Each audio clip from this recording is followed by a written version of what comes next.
मित्रों नमस्कार। पटना बिहार से मैं विवेक रंजन सोनभद्र अपने यूट्यूब चैनल शेयर बाजार पर आपका स्वागत करता हूं। आज बात देश की जानी मानी वायर एंड केबल बनाने वाली कंपनी पॉलीकैब इंडिया लिमिटेड की बात। आप लोग भी शायद जानते होंगे कि पॉलीकैब इंडिया लिमिटेड देश की वायर एंड केबल बनाने वाली सबसे अग्रणी कंपनी है। इसका मार्केट पर सबसे ज़्यादा शेयर है।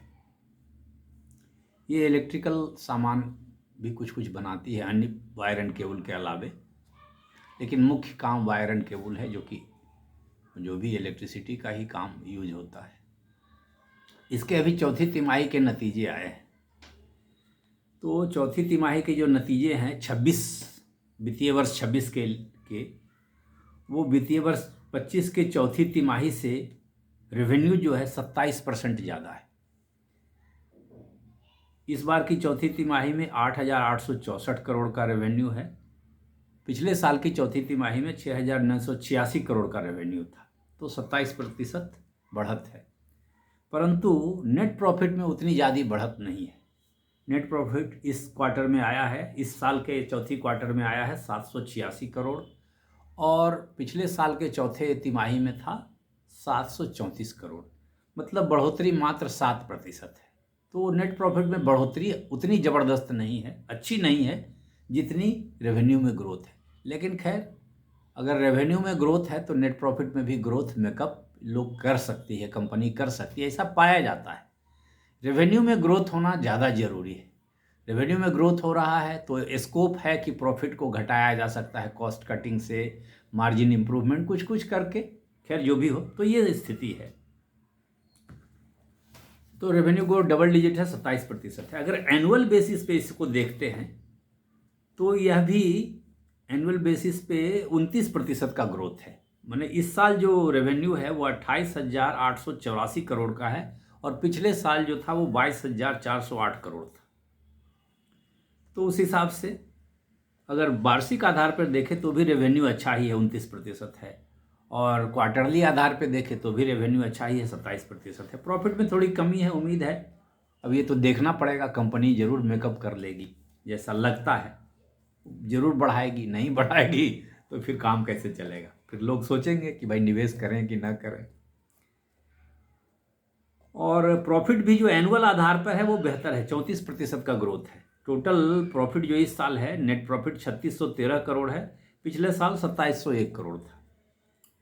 तो ये मोटा मोटा आंकड़ा है रेवेन्यू का और नेट प्रॉफिट का। कंपनी ने 47 रुपये का डिविडेंड डिक्लेयर किया है। ईपीएस जो है वो कॉन्स्टेंटली ग्रो कर रही है। ये भी अच्छी बात है कि ईपीएस बराबर बढ़ते जा रही है। तो इसका ये सब अच्छा, आपने भी मार्क किया होगा कि पिछले 2 सालों में इसका जो है, ठीक है ऊपर नीचे होता है, लेकिन मोटा मोटा भाव बढ़ ही रहा है। कि जब से रिजल्ट आए हैं तो आज रिजल्ट जरूर अच्छे हैं, क्योंकि आज शेयर बाजार ने ज़बरदस्त सलामी दी है इस कंपनी के रिजल्ट को, या जो भी हो। आज बीएसई पर यह 9,003 का हो गया, 6,006.95%, मोटा मोटा 7% भाव एक दिन में बढ़ा है बीएसई पर, बॉम्बे स्टॉक एक्सचेंज पर। तो इसका मतलब बाजार को इसके नतीजे अच्छे लग रहे हैं, पसंद आ रहे हैं। ब्रोकरेज हाउसेज, फिनेंशियल एक्सप्रेस अखबार में ब्रोकरेज हाउसेज की रिपोर्ट भी कुछ कुछ आई है कि ब्रोकरेज हाउसेज ने अपना अपना टारगेट रिवाइज किया है। जो टारगेट ये लोग फिक्स करते हैं कि मोटा मोटा एक साल में क्या होगा शेयर में, ये सब लॉन्ग टर्म का टारगेट ब्रोकरेज हाउसेज डिसाइड करते हैं और उसको पब्लिक को बताते हैं। फाइनेंशियल एक्सप्रेस अखबार में और एक दो अखबारों में भी ये सब छपी है कुछ कुछ खबरें, तो उससे भी मैं अवगत करा देता हूँ। एचएसबीसी ने इसे बाय रेटिंग दिया है और अपना टारगेट 8,500 से बढ़ाकर 9,500 कर दिया है। मोतीलाल ओसवाल फाइनेंशियल सर्विसेज ने बाय रेटिंग बरकरार रखा है और अपना टारगेट बढ़ाकर 9,800 कर दिया है। पहले इनका मोटा मोटा टारगेट बहुत ऐसे तो हाल फिलहाल फरवरी में भी इन लोगों ने टारगेट दिया था 9,600 का, अब और बढ़ाया है। पहले जो पुराना टारगेट इनका लंबे साल का था उसे बढ़ाकर फिर 9,800 कर दिया, एक साल के लिए ही, मतलब जो भी है। तो पहले टारगेट इनका 9,600 था, फरवरी में शायद इन लोगों ने एक अपडेट लाया था।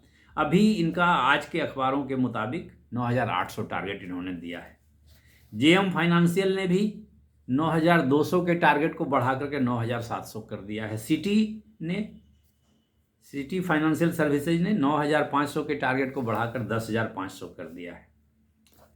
नुवामा ने बाय रेटिंग दिया है और इसका टारगेट 9,740 कर दिया है। जेफरीज ने भी इसका रेटिंग बाय दिया है और 9,770 रुपया कर दिया है। तो कंपनी अच्छी लग रही है, नतीजे भी अच्छे लग रहे हैं, बाजार भी इसको अच्छे ढंग से आंक रहा है। अब इसमें क्या करना है, आप क्या सोचेंगे, ये आप पर मैं छोड़ता हूँ। मेरा भी इस शेयर में कुछ निवेश है, मैं निवेशित हूँ। हाँ, बीच में मैंने कुछ बेचा था, लेकिन लगता है कि बेचने से नुकसान ही हो गया। खैर, बेच करके क्या पछताना, जब हाथ में चिड़िया है ही नहीं तो उसकी उड़ गई सो उड़ गई। तो यही स्थिति है पॉलीकैब इंडिया लिमिटेड की। तो आप नज़र रख सकते हैं, और अगर निवेश की राय हो तो आप इन सब चीज़ों पर विचार करके, बाजार को देख सुन करके, समझ करके, और अपने हाथ में पैसे को देख करके सोच सकते हैं, या किसी एडवाइज़र से सलाह ले सकते हैं।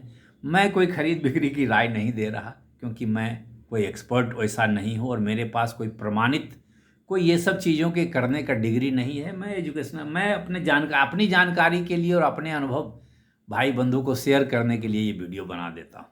अब इस पर शेयर बाजार तो जोखिम का खेल है, आप भी जानते होंगे, कब घटेगा, कब बढ़ेगा, कब बाहर हो जाएगा, कब कोई टैरिफ लग जाएगा, कब कोई इकोनॉमी में भूकंप आ जाएगा, कोई नहीं जानता। ये सब होते रहता है, और वॉलेटिलिटी शेयर बाजार का नैसर्गिक नियम है, और इसी वॉलेटिलिटी में बहुत लोग बहुत पैसा कमा लेते हैं, और बहुत लोग बहुत पैसा गंवा भी देते हैं। तो ये सब सोच समझ करके निवेश करने की चीज़ है।